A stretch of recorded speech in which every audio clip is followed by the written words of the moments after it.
शान्ति। ब्रह्मकुमारी ईश्वरीय विश्वविद्यालयको प्रस्तुति श्रीमद् भगवत गीता जीवनको एक शाश्वत गीत विषयक श्रृङ्खलामा यहाँहरू सबैलाई हार्दिक स्वागत गर्दछौँ।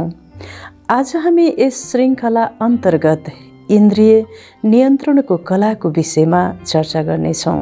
आज हामी इन्द्रियहरूलाई कसरी नियन्त्रण गरेर सम्पूर्ण समृद्ध र सुखी जीवन व्यतीत गर्न सकिन्छ भन्ने विषयमा चर्चा गर्नेछौँ। सनातन संस्कृति अनुसार एक मान्यता छ, इन्द्रियहरूको आकर्षण नै सर्व दुःखको कारण हो। जब इन्द्रियहरू व्यक्ति, वस्तु, पदार्थको विषयमा आकर्षण हुन्छन् तब नै इच्छा र तृष्णाको जन्म हुन्छ। यी असीमित र अनियन्त्रित इच्छा र तृष्णाले जीवात्मालाई दुखी तथा दास बनाउँदछन्। आध्यात्मले हामीलाई साधनाको माध्यमबाट इन्द्रियहरूको दासतालाई जितेर कसरी हामी इन्द्रियको मालिक बन्न सक्दछौँ भन्ने शिक्षा सिकाउँदछ। इन्द्रियको दासता अथवा इन्द्रियको आकर्षणलाई जब मनले जित्दछ तब जीवात्मालाई सच्चा स्वतन्त्रता प्राप्त हुन्छ र इन्द्रिय जित भइसके पश्चात जीवात्मालाई सच्चा सुख, शान्ति, आनन्दको र स्वतन्त्र जीवनको अनुभूति हुन सक्दछ। इन्द्रियको नियन्त्रण सर्व सुखको आधार हो भने इन्द्रियको आकर्षण नै सर्व दुःखको कारण हो। यदि जीवात्मा आफ्नो इन्द्रिय र मनको विकारको अन्तर्द्वन्द्वमा फँसिएको छ, साथसाथै ऊ संसारिक आकर्षणको प्रलोभनमा उसको मन फँसिएको छ, साथसाथै साना साना कुराहरूमा ऊ अल्झिएको छ र उसलाई अन्तर्मनमा एक प्रकारको द्वन्द्व छ भने ऊ इन्द्रियको आकर्षणमा आकर्षित भइरहेको छ र डुबिरहेको छ भन्ने कुरा बुझिन्छ। वास्तवमा इन्द्रियको आकर्षण हुनु भनेको इन्द्रियको दास बन्नु र इन्द्रियको पराधीन भएर बाँच्नु हो। आदरणीय महानुभावहरू, अवश्य पनि एक अधिकारी आत्मालाई सुख मिल्छ, एक दास तथा पराधीन आत्मालाई हमेशा दुःख, अशान्ति, भय, चिन्ताको अनुभूति हुने गर्दछ। मानिसका वासना असीमित छन्, इच्छा अनगिन्ती छन् र तृष्णा असीमित छन्। एउटा इच्छा पूर्ण हुन नपाउँदै जीवात्माभित्र अर्को इच्छाको उत्पत्ति हुन्छ र जीवात्माले त्यो इच्छालाई पूर्ण गर्न नपाउँदै अर्को इच्छातर्फ उसको मन भागिरहन्छ। यसरी जीवात्माको मन यस्ता इच्छा, तृष्णा र वासनामा बाँधिएको हुन्छ र बन्धनमा फँसिरहेको हुन्छ। यसरी इच्छा, तृष्णा र वासनाले जीवात्मालाई दास बनाइरहेको हुन्छ र मानसिक बन्धनमा उसलाई बाँधिरहेको हुन्छ। यसरी इन्द्रियहरू बेलगाम, अनियन्त्रित र चञ्चल भएर जीवात्मालाई यस्तो किसिमको अन्धकारमा धकेलिदिन्छन् जहाँबाट जीवात्मा फर्किन, निस्कन असम्भव नै हुन्छ र जीवात्माको अन्ततोगत पतन हुन्छ। जबसम्म जीवात्माको कुनै पनि विषयमा आकर्षण हुन्छ तबसम्म ऊ त्यो विषयलाई प्राप्त गर्नको लागि पिछा गरिरहन्छ र जबसम्म त्यो विषयलाई ग्रहण गर्न पाउँदैन तबसम्म ऊ दौडिरहन्छ, भागिरहन्छ र त्यो विषयलाई प्राप्त गर्दछ तापनि उसले त्यो विषयलाई अझ बढी ग्रहण गर्ने र अझ बढी प्राप्त गर्ने उसको मनमा तृष्णाको जन्म हुन्छ र त्यो विषयलाई ग्रहण गर्दा गर्दै पुनः फेरि उसको मनमा अर्को विषयप्रति आकर्षण बढ्दै जान्छ र उसको यो भाग्ने र दौडने प्रक्रिया सतत अगाडि बढ्दै रहन्छ र जीवात्मा अतृप्त रहन्छ, असन्तुष्ट हुन्छ र दुःखको, दर्दको महसुस गरिरहन्छ। मनुष्यले कैयौँ पटक यी विषयलाई ग्रहण गर्नको लागि ऊ यति आतुर हुन्छ कि उसले आफ्नो जीवनको मर्यादालाई, आदर्शलाई उल्लङ्घन गर्दछ र नष्ट गर्दछ। विषयको भोग गर्दा गर्दा इन्द्रियहरू शिथिल हुँदै जान्छन् तापनि उसको विषयप्रतिको आकर्षण बढ्दै जान्छ र भोग गर्दा गर्दा इन्द्रिय शिथिल हुन्छन्, तर उसको मनमा आसक्ति तृष्णा अझ तीव्र हुँदै गइरहेको हुन्छ। आदरणीय महानुभावहरू, जसरी अग्निमा जति हामीले इन्धन राख्दछौँ त्यो अग्नि अझै प्रज्वलित हुँदै जान्छ, त्यसै गरी इन्द्रियको विषयलाई भोग गर्दा गर्दा त्यो भोग गर्ने जो प्रवृत्ति छ त्यो बलेको अग्निमा इन्धन खनाए जस्तै त्यो भोग्ने प्रवृत्ति अझ बढ्दै जान्छ। वास्तवमा यी इन्द्रियहरूमा कुनै पनि तृप्तिको महसुस त हुँदैन। वास्तवमा इन्द्रियको माध्यमबाट तृप्त गर्ने, सन्तुष्टताको अनुभूति गर्ने जीवात्माको मनले हो। जब मनमा नै आसक्तिको बास हुन्छ तब त्यो मन अतृप्त रहन्छ र ऊ उदासीको शिकार हुन पुग्दछ। आज संसारमा भोग प्रधानता छ। जीवात्माहरूले इन्द्रियको माध्यमबाट विषयको भोग गरिरहेको छ, तर पनि हामीले सुख, शान्ति, समृद्धि, सन्तुष्टता र तृप्ति भने हामीले कहीँ पनि देख्दैनौँ।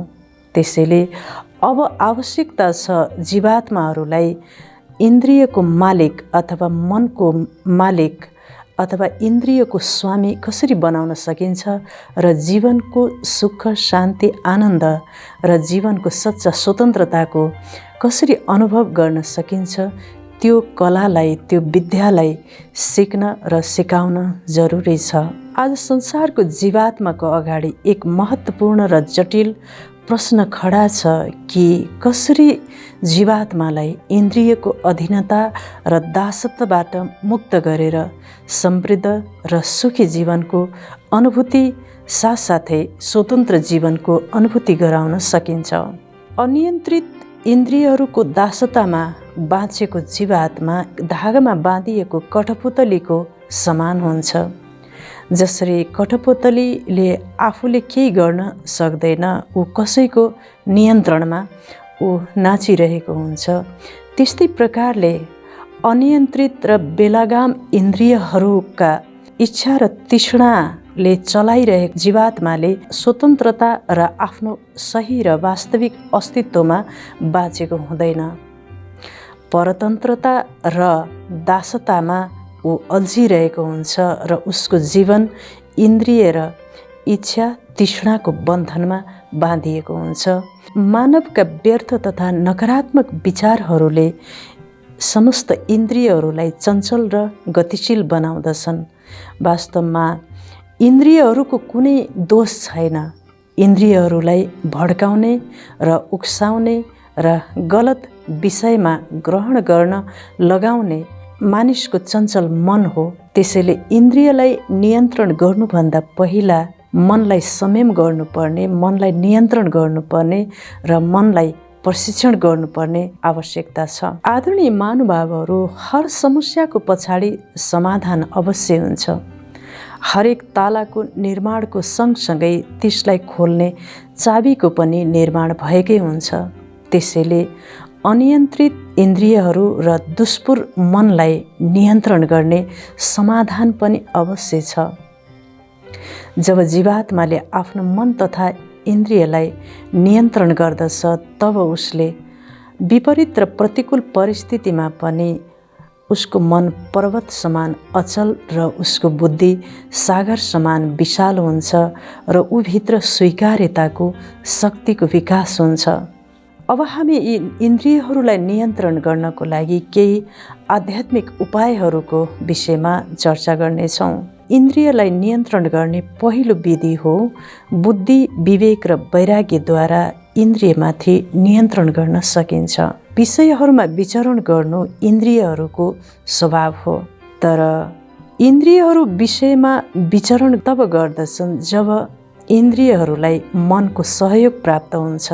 यदि मन दुर्बल र कमजोर छ भने इन्द्रियहरूले यसलाई आफूतिर आकर्षित गरिरहन्छन्।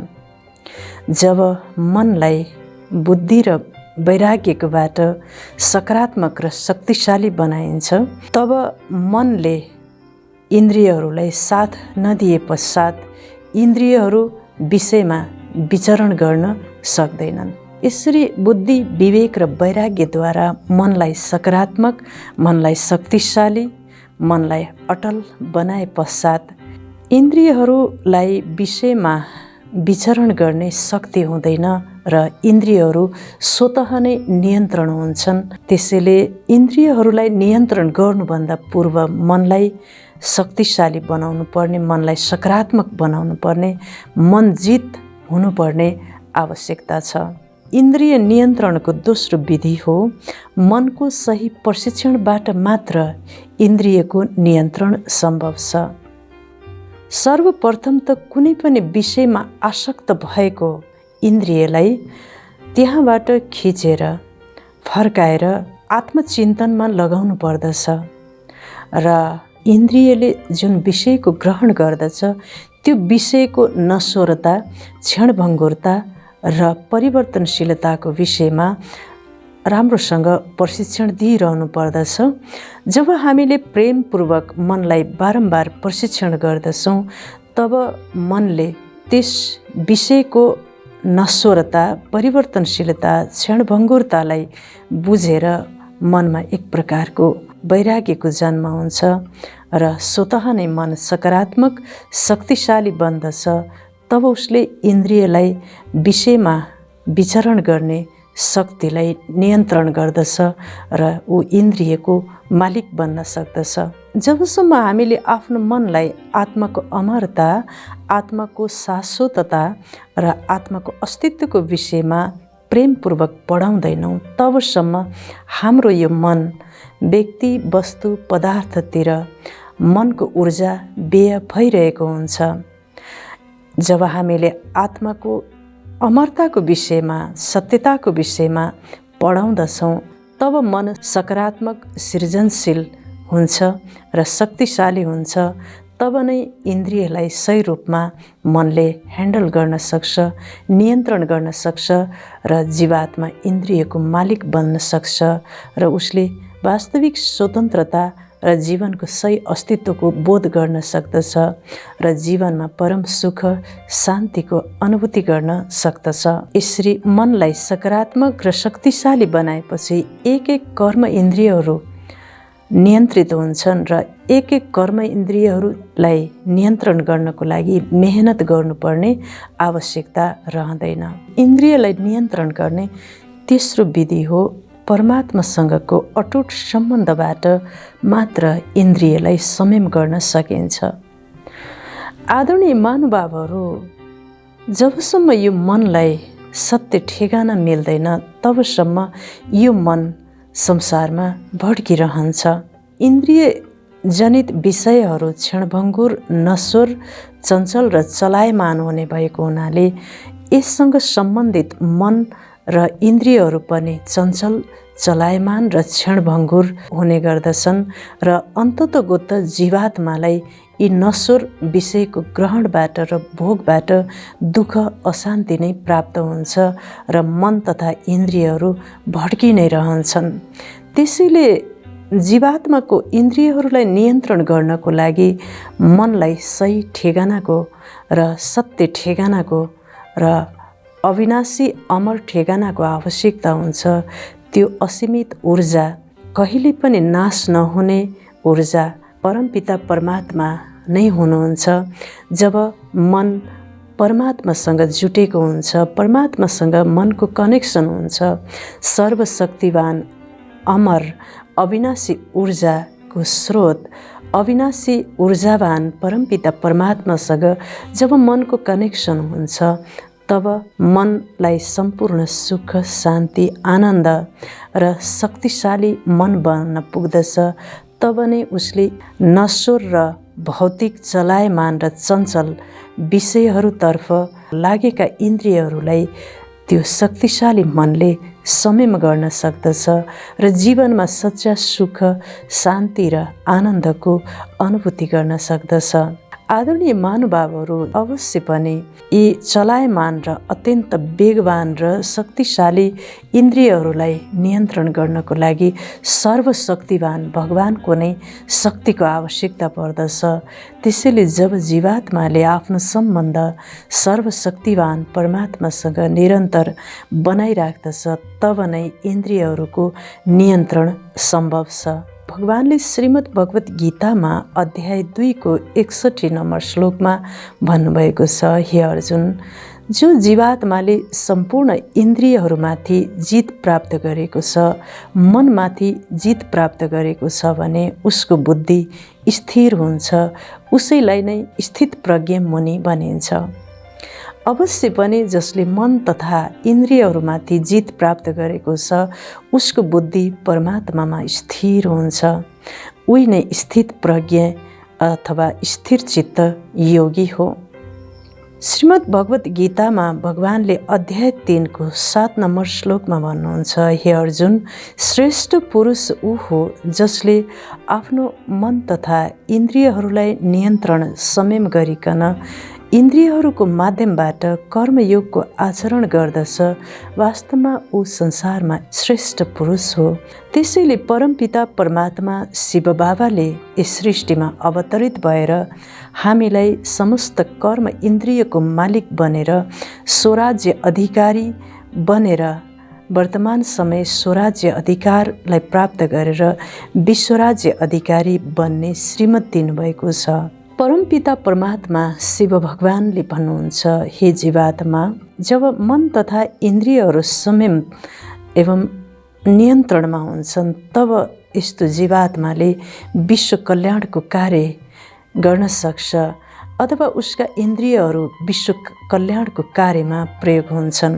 भगवानले भन्नुहुन्छ, वास्तवमा संयमित र नियन्त्रित आँखा ती हुन् जसले जीवात्माको आध्यात्मिक सत्ता आत्मालाई दर्शन गर्दछन् अथवा भाइ भाइको दृष्टिलाई पक्का गर्दछन्।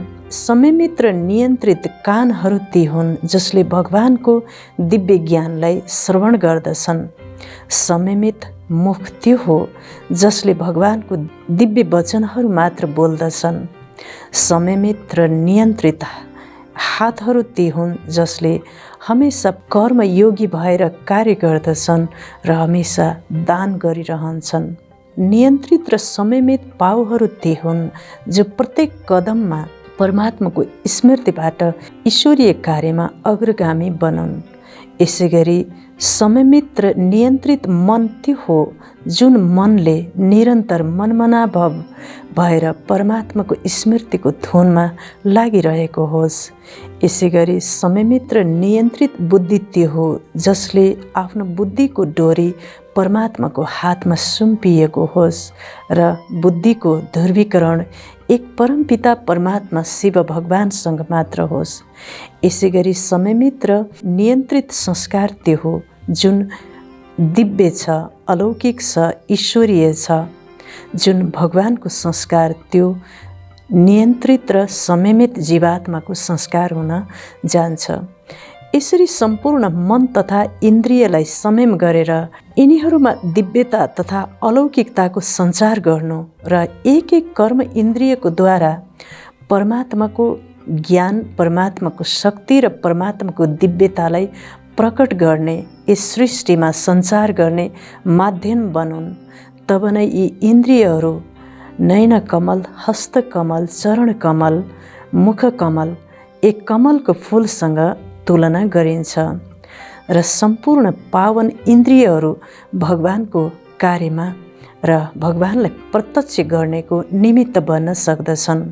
यसरी परमपिता परमात्मा शिव भगवानको सान्निध्यता साथबाट, स्मृतिबाट, दिव्य ज्ञान र मार्गदर्शनबाट यहाँहरूले पनि आफ्नो मन तथा इन्द्रियहरूमाथि सम्पूर्ण नियन्त्रण गरेर जीवनमा सच्चा सुख, शान्ति र सच्चा स्वतन्त्रताको अनुभूति गर्नुहुनेछ भन्दै बिदा हुन्छौँ।